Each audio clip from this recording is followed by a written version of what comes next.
My name's Leo, and for almost a year, my life was stuck in the same dull, lonely rhythm.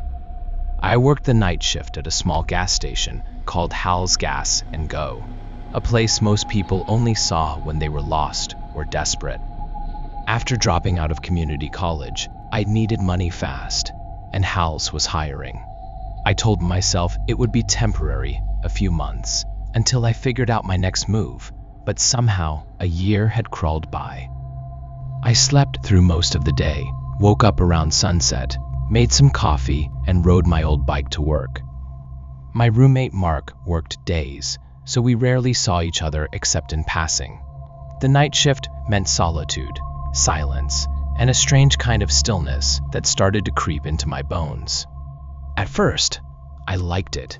No boss breathing down my neck, no coworkers, no noise. But as the weeks turned into months, that silence became something else entirely. The ride to work was the same every night, and I could have done it blindfolded. I'd leave my dim neighborhood, past the closed shops, and roll onto the old county road that stretched between two endless rows of pine trees.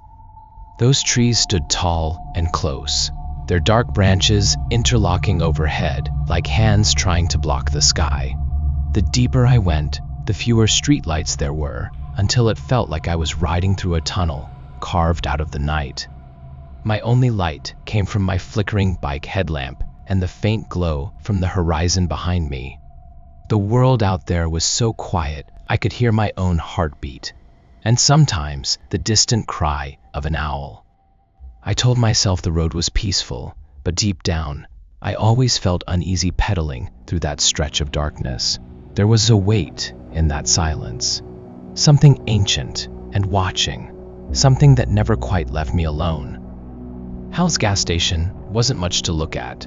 4 rusty pumps sat under a buzzing light canopy that never stopped flickering. Inside, there was a single counter, 2 aisles of dusty snacks, a drink cooler that hummed like a dying bee, and a coffee machine that never made fresh coffee.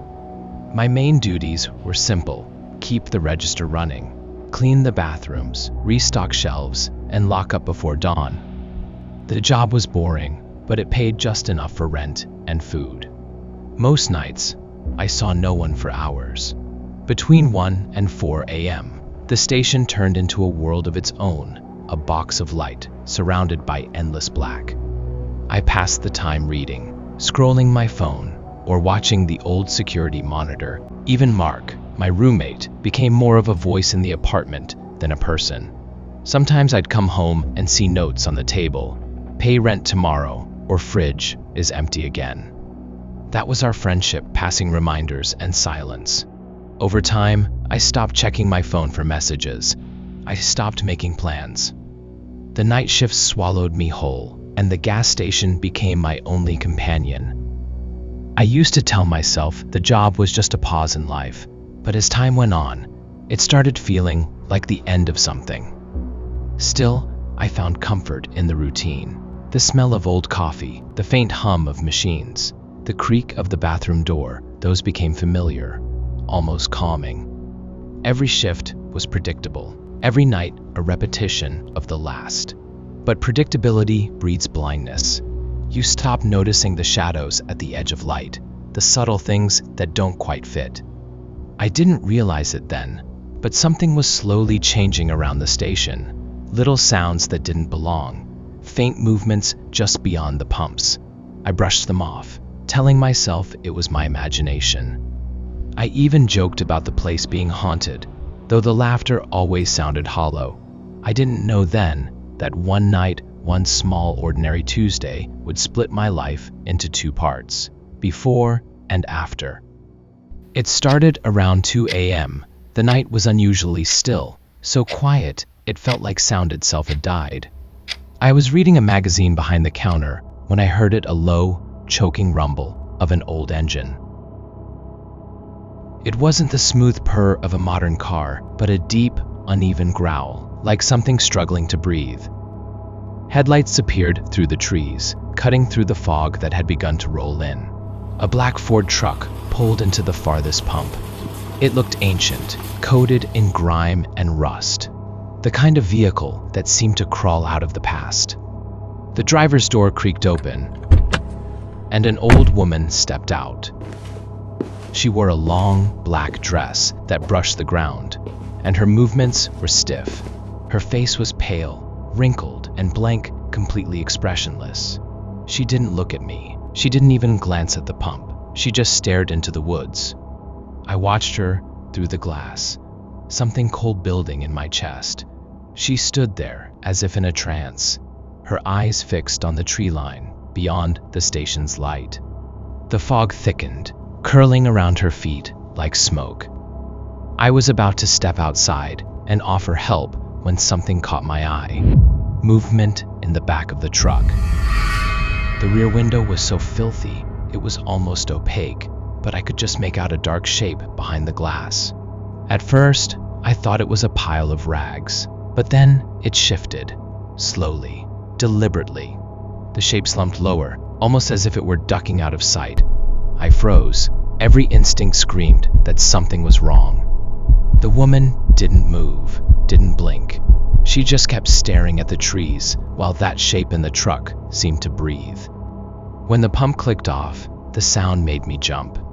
The old woman didn't react. She placed the nozzle back with that same eerie slowness and climbed into the driver's seat without ever looking toward the store. The truck groaned to life again, coughing out black smoke, and then rolled away into the fog. No payment, no acknowledgement, nothing. I wanted to run out and yell after her, but my legs wouldn't move. I watched the red taillights fade into the mist until the darkness swallowed them whole. Only then did I realize how hard I was shaking.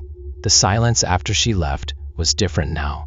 It wasn't empty anymore. It felt heavy, filled with something unseen that had been left behind. For the rest of the night, I couldn't shake the feeling that someone or something was still out there, watching from the dark edge of the lot. When my shift ended and dawn began to creep over the horizon, I stepped outside to unlock my bike. That's when I saw it right where the black truck had been. On the ground, near the farthest pump, was a torn piece of black fabric. It was coarse, old-fashioned, like something from a funeral dress. Next to it were several dark stains, small but unmistakable drops of dried blood. My stomach turned to ice. I crouched to look closer, but something about that blood made me feel sick, like it didn't belong to anything human. I backed away, heart pounding, and jumped on my bike. The ride home was a blur of motion and fear. Every shadow felt like it was chasing me. When I finally locked the apartment door behind me, I didn't sleep.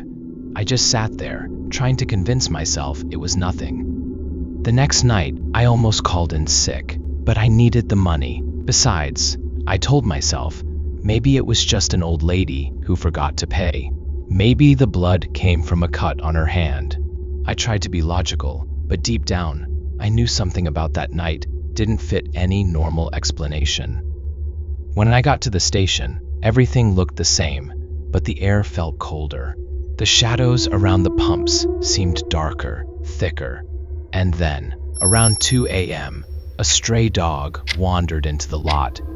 It was a scruffy mutt, ribs showing, tail tucked. It sniffed around for a bit, then wandered over to the same pump where the black truck had been. The dog froze, nose pressed to the concrete. Then, without warning, it began to growl a deep, trembling sound. Its body went rigid, ears flat. Suddenly, it started barking hysterically, backing away from the empty air, as if something invisible was there. I stood at the window, watching, my skin crawling. The dog kept barking, louder and louder, until it turned and bolted into the trees, whining as it disappeared into the dark. The silence that followed was unbearable. It felt like the entire forest was holding its breath. I couldn't stop staring at that empty spot by the pump. My mind filled with images of what might have been sitting in that truck, the shape, the blood, the way the woman had stared into the woods, like she was waiting for something. That's when I heard it. A soft sound, 3 slow taps on the side of the building. I froze. The sound came again, closer this time, like fingernails dragging on metal. My throat went dry. I didn't dare move. The tapping stopped. For a few seconds, the world went silent. Then, through the security monitor, I saw something movement by the far pump. A dark figure, blurry and shifting, moving too fast to be clearly seen. I blinked, and it was gone. I stepped out from behind the counter and peeked through the glass door, but the lot was empty. I tried to convince myself it was a glitch on the camera, a moth, a trick of light, anything but what it felt like. Still, I couldn't shake the sense that something was out there, circling the edge of the light, waiting for me to slip into the dark. That night, I stayed behind the counter until dawn, my eyes fixed on the monitor. Every minute felt like an hour. By the next night, I was falling apart. My nerves were raw, my eyes heavy from lack of sleep. I kept seeing movement in the corners of my vision, shapes darting just beyond the lights. The security cameras flickered constantly now, sometimes going static for a full minute before snapping back on. Around 3 a.m., the door chime rang once. My heart nearly stopped. I looked up, no one there. The door hadn't moved. The chime had just gone off on its own. I stood still, my pulse hammering. Then came another sound, something scraping slowly across the glass door, like a nail tracing its way up and down. I didn't move. I didn't even breathe. The scraping stopped after a few seconds, replaced by a faint whispering. So soft, I thought it might have been the wind. But it wasn't the wind. The words were too deliberate. That was the breaking point. I called the management at 3:30 and told them I was sick, that I needed to go home. They didn't ask questions, just grumbled and said fine. I closed early, locked everything up, and stepped outside. The fog was thicker than ever, rolling low over the ground, turning the trees into shadows with twisted limbs. I got on my bike and started pedaling home as fast as I could. My headlight barely cut through the mist. The road felt endless, swallowed by silence. I told myself not to look at the woods, not to look behind me, just to keep moving. But when I reached the narrow stone bridge over Black Creek, I saw her. She was standing on the right side of the road, just before the bridge. The same woman, the same black dress, perfectly still. The fog swirled around her legs, and her face looked even paler in the dim light. She wasn't looking at the creek or the woods. She was looking straight at me. Her eyes, if you could call them, that were black pits, empty and endless. For a long second, neither of us moved. I felt the air go cold, like the world itself had stopped breathing. My hands trembled on the handlebars. Then, slowly, her lips began to curl upward, not into a smile, but something twisted, like the memory of one. That broke me. I turned my bike so hard, I nearly fell, and I started pedaling like my life depended on it. The fog closed in around me, thick as smoke. I didn't look back, I couldn't, but I swear I could feel her behind me, the air growing colder with every turn of the pedals. My lungs burned, my legs screamed, but I didn't stop until I reached the edge of town. When I finally made it home, I stumbled through the door, shaking so hard I could barely stand. Mark was awake, startled by the noise, and when he saw my face, he knew something terrible had happened. I tried to explain, but the words came out broken, scattered, like pieces of a nightmare I couldn't put back together. I never went back to that gas station. The next morning, I called the management and quit. I didn't tell them why. I didn't even go back for my final paycheck. For a few days, I barely slept. Every time I closed my eyes, I saw that woman standing by the bridge, staring through me. Even when I managed to drift off, I'd wake up gasping, sure I could hear that tapping on the walls again. Mark told me it was stress, exhaustion, maybe even sleep paralysis. I wanted to believe him, but deep down, I knew what I saw was real. That thing on the road wasn't human. A week later, I found another job, washing dishes at a diner downtown. It paid less, but it was bright, noisy, full of people, exactly what I needed. The constant clatter of plates and chatter of customers drowned out the memories of that lonely gas station. I told myself I'd moved on. Still, sometimes, late at night when I was taking out the trash behind the diner, I'd catch a glimpse of movement in the fog. My chest would tighten, and I'd hurry back inside, forcing myself not to look back. I wanted to believe it was all over, but fear has a way of following you long after the danger's gone. A few months passed, and life started to feel normal again. I even began sleeping better. I've never told anyone the full story until now. Most people wouldn't believe me anyway. Some things I've learned are better left unseen. Some doors are better left closed, and some roads are never meant to be traveled again.